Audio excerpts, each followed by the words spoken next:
ఏమ్రా ఎక్కడికి వెళ్ళిపోయావు? ఫోన్ చేసి ఫోన్ స్విచ్ ఆఫ్ వస్తుంది. ఇంటికి వెళ్ళి అడిగితే ఇంటికి అక్కడ లేవు. బయటికి వెళ్ళాను రా. అవునా, ఎక్కడికి వెళ్ళావురా? గుంట దగ్గరికి వెళ్ళాను మే. మరి ఇంట్లో వాళ్ళకి చెప్పేసి వెళ్ళొచ్చు కదరా, ఇంట్లో వాళ్ళు బాధపడుతున్నారు. నీకెవరు చెప్పారా? అంటే ప్రసాద్ ఏడి? లేడమ్మా. డబ్బా ఫోన్ చెయ్యమ్మా. ఫోన్ చేసానమ్మా, స్విచ్ ఆఫ్ వస్తుంది.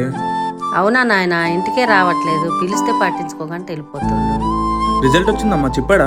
అవునా నాయన, కనిపిస్తే ఇంటికి రమ్మని చెప్పు. సరే ఆంటీ, ఉంటాను, కనిపిస్తే చెప్తాను. అబ్బా, వీడు ఇంత బాధపడుతుందిరా మీ అమ్మ. రిజల్ట్ ఏమైందనేసి కూడా కనీసం నన్ను అడగలేదు. నీ నోటంటే విందాం అనుకుంటుంది. ఇంటికాడ చెప్పొచ్చులేరా, నువ్వెందుకు అంత తొందరపడుతున్నావు? అవునంటూ అమ్మకు మెడిసిన్ తెచ్చావా? తెచ్చాను కానీ వేరే వాళ్ళు అప్పు చేసి తెచ్చాను రా. రే, ఎందుకురా బాధపడతావు? మన మధ్య తరగతి జీవితాలు ఎంతేరా.